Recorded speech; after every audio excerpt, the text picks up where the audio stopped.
Baik, kami dari SGD A1 akan presentasikan student project kami yang berjudul Cerebral Abscess. Di sini saya sebagai pembuka presentasi dan perkenalkan nama saya Nikade Ayutena Uktari Dewi dengan 3 digit NIM terakhir 039. Next. Berikut adalah nama-nama dari SGD A1. Next.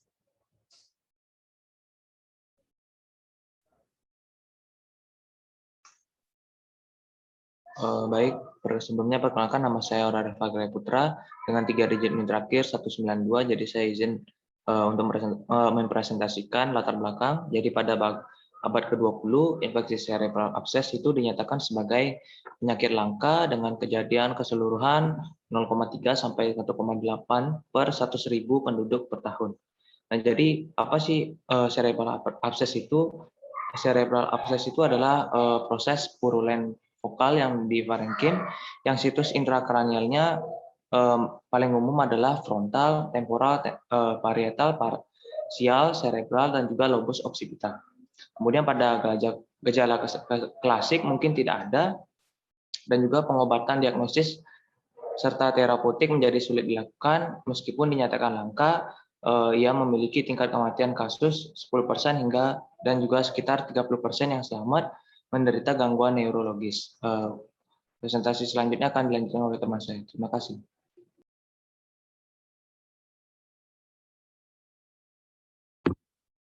Baik, perkenalkan nama saya Pandey Fiskalia Dubasari dengan 3 digit NIM terakhir 209.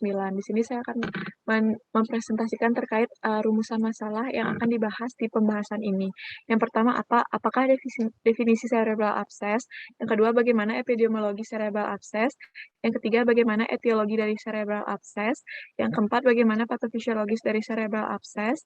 Yang kelima, bagaimana manifestasi klinis dari cerebral abscess? Yang keenam, apa saja pemeriksaan diagnostik dari cerebral abscess? Dan yang ketujuh, bagaimana penata laksanaan untuk cerebral abscess? Baik, sekian dari saya dan akan dilanjutkan ke teman saya. Sebelumnya perkenalkan saya Nikoma Heriani dengan 3 digit yang terakhir 019. Baik, di sini saya sedikit memaparkan terkait dengan tujuan dan manfaat dari student project yang telah kami buat. Yang pertama ada tujuan, yaitu untuk mengetahui apa definisi dan pemeriksaan diagnostik dari cerebral abscess.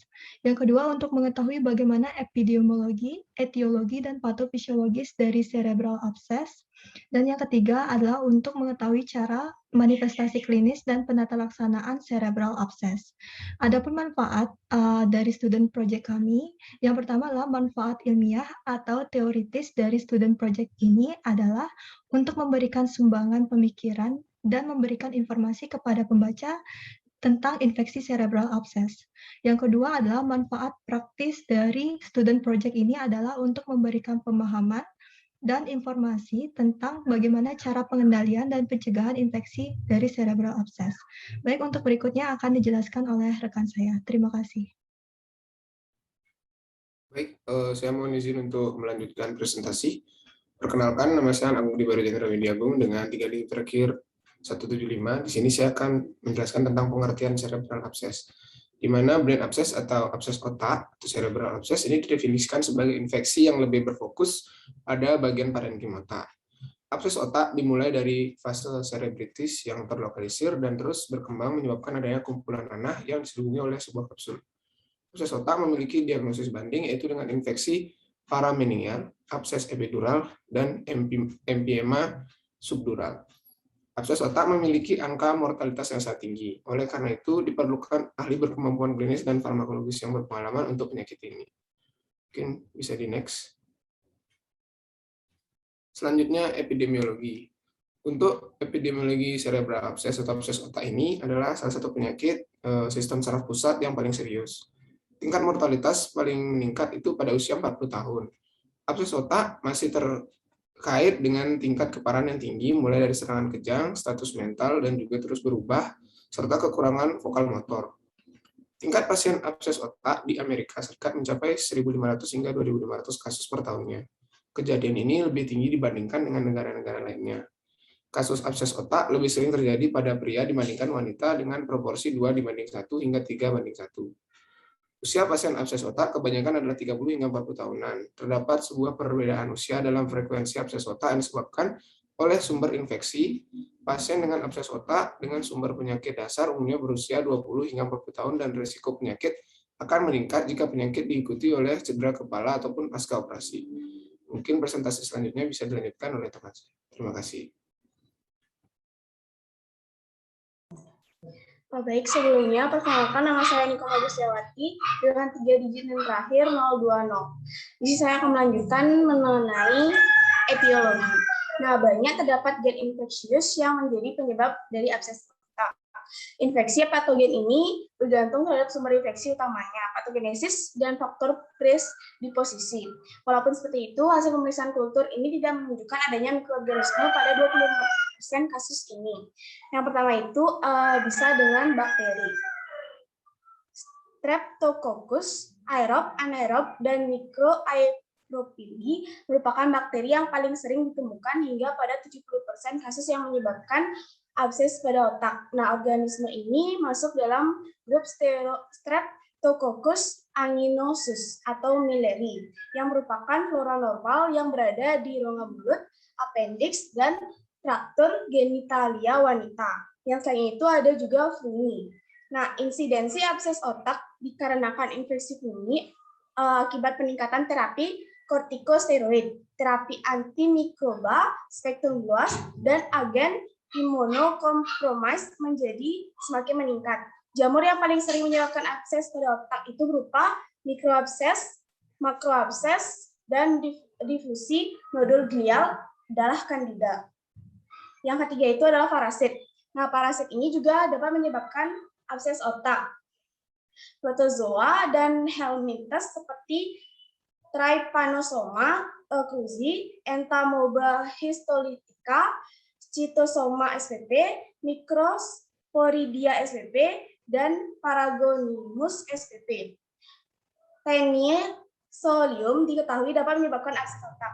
Protozoa penyebab infeksi otak yang terpenting adalah Toxoplasma gondii yang bisa terlihat terutama pada penderita HIV. Mungkin sekian dari saya akan dijelaskan oleh teman saya. Terima kasih.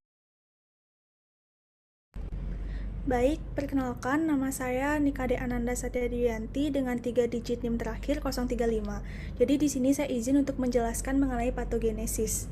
Perkembangan cerebral abscess itu dibagi menjadi 4 tahap, yakni early cerebritis, late cerebritis, early capsule formation, dan late capsule formation.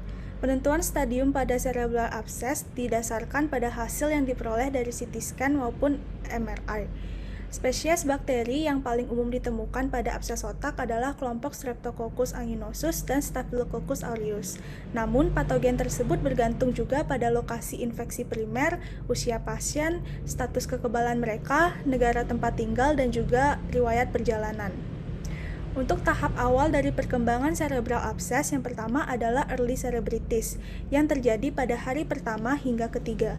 Fase ini ditandai dengan terjadinya suatu reaksi radang lokal yang disertai dengan pembesaran polimorfonuklir, leukosit, limfosit, dan plasma sel, yang akan mengalami peningkatan pada hari ketiga. Pada fase ini terjadi edema dan peningkatan massa otak. Lalu, fase yang kedua adalah late cerebritis, yang terjadi pada hari keempat hingga hari ke-9. Pada fase ini terjadi perubahan susunan jaringan tubuh, pembesaran daerah pusat nekrosis yang diakibatkan oleh peningkatan aselular debris. Pada fase ini juga sudah mulai terbentuk nanah oleh karena pelepasan enzim dari sel radang. Edema pada otak mulai menyebar dan menyebabkan pembesaran lesi. Sekian dari saya, untuk tahap selanjutnya akan dijelaskan oleh rekan saya. Terima kasih. Baik, terima kasih atas waktunya. Perkenalkan, nama saya Lorena Samantha Adelina dengan 3 digit NIM terakhir 062. Jadi selanjutnya yaitu fase ketiga, yakni early capsule formation yang terjadi di hari ke-10 hingga hari ke-13. Kapsul akan terbentuk di saat pusat nekrosis mulai mengecil, fibroblast meningkat, dan makrofag akan menelan aselular debris. Lapisan fibroblast akan membentuk anyaman retikulum mengelilingi pusat nekrosis, dan pembentukan dinding di daerah ventrikel terjadi sangat lambat dikarenakan kurangnya vaskularisasi di substansi putih dibanding substansi abu. Abses akan membesar ke dalam substansi putih karena pembentukan kapsul di permukaan tengah mengalami keterlambatan. Jika abses terus membesar, akan terjadi robekan ke dalam ventricle lateralis.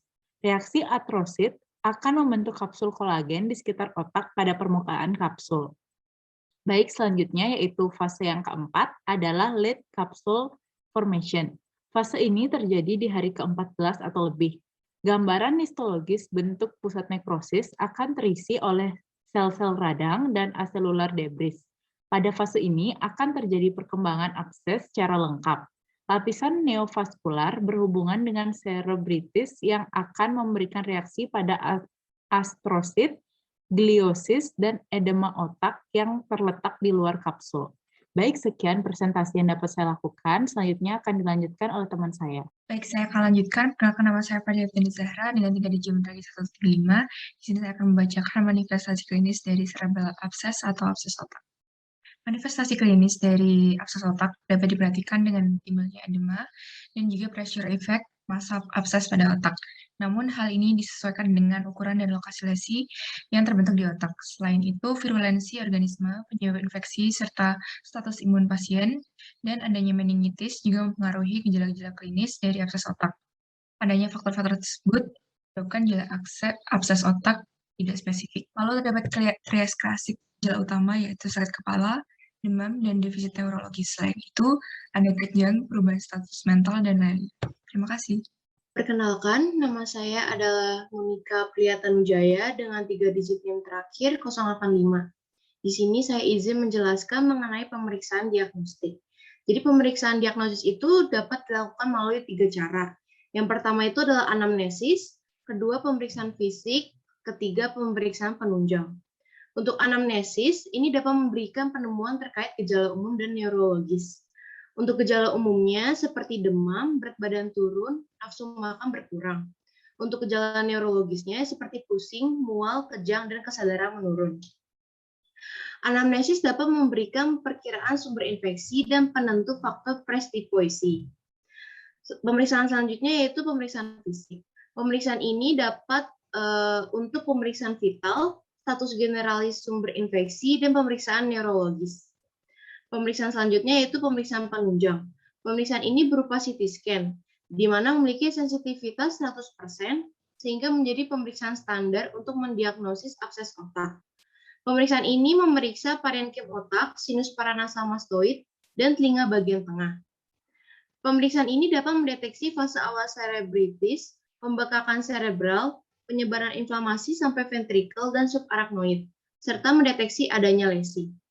Selain itu, pemeriksaan yang untuk abses otak yang disebabkan oleh jamur dapat dilakukan menggunakan biopsi, yaitu dengan cairan tinta khusus untuk mendeteksi jamur dan dilakukannya diceknya itu melakukan mikroskop. Sekian presentasi dari saya, selanjutnya akan dijelaskan teman saya. Terima kasih. Selamat sore semuanya, saya Veronica Angelina Logudi dengan 3 digit NIM terakhir 001 akan melanjutkan penjelasan tentang penata laksanaan cerebral abscess.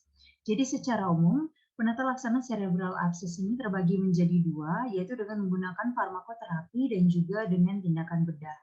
Nah, pada abscess yang berukuran lebih dari 2,5 cm, disarankan untuk dilakukannya prosedur eksisi. Sedangkan untuk abscess yang berukuran kurang dari 2,5 cm, dapat diobati tanpa melalui tindakan bedah. Untuk pengobatan dengan antibiotik itu dapat diberikan selama 6-8 minggu, dan diteruskan jika hasil pemeriksaan CT scan pasien masih menunjukkan hasil yang abnormal. Namun perlu diketahui bahwa pemberian antibiotik ini harus disesuaikan dengan patogen penyebabnya. Lalu berikut beberapa terapi farmakologi yang dapat digunakan untuk pengobatan cerebral abscess yang belum diketahui patogen penyebab, antara lain cefalosporin generasi 3, yaitu cefotaxime dan ceftriaxone, lalu ada metronidazole dan vancomycin, itu untuk melawan MRSA. Lalu pada pasien imunosupresi seperti penerima transplantasi dan pasien terinfeksi HIV, perlu dilengkapi dengan voriconazole dan trimethoprim sulfamethoxazole atau sulfadiazin untuk menutupi jamur, ragi, dan toksoplasmosis sambil menunggu diagnosisnya lebih lanjut. Mungkin sekian penjelasan singkat terkait penata laksanaan cerebral abscess. Selanjutnya akan dilanjutkan oleh teman saya. Baik, untuk selanjutnya, sebelumnya perkenalkan nama saya Desa Agung Istri Padma Putri dengan 3 digit NIM terakhir 232. Baik, untuk kesimpulannya, abses otak itu merupakan suatu infeksi yang lebih berfokus pada bagian parenkin otak dan memiliki angka mortalitas yang sangat tinggi. Nah, kasus abses otak itu lebih sering terjadi pada pria dibandingkan wanita dengan proporsi 2:1 hingga 3:1. Nah, usia pasien abses otak itu kebanyakan adalah 30 sampai 40 tahunan, yang mana banyak terdapat agen infeksius yang menjadi penyebab dari abses otak. Misalnya seperti bakteri yang ditemukan bahkan sampai 70% kasus, fungi dan juga parasit. Nah, perkembangan cerebral abses juga dibagi menjadi 4 tahap, yakni early cerebritis, late, early capsule formation, dan juga late capsule formation. Nah, untuk penata laksanaannya sendiri, cerebral abscess ini dapat terbagi menjadi pemberian obat dan juga terdapat tindakan bedah. Nah, pengobatan dengan antibiotik itu dapat diberikan selama 6-8 minggu dan diteruskan jika hasil pemeriksaan CT scan pasien masih menunjukkan hasil yang abnormal. Berikut adalah daftar pustaka yang kami gunakan.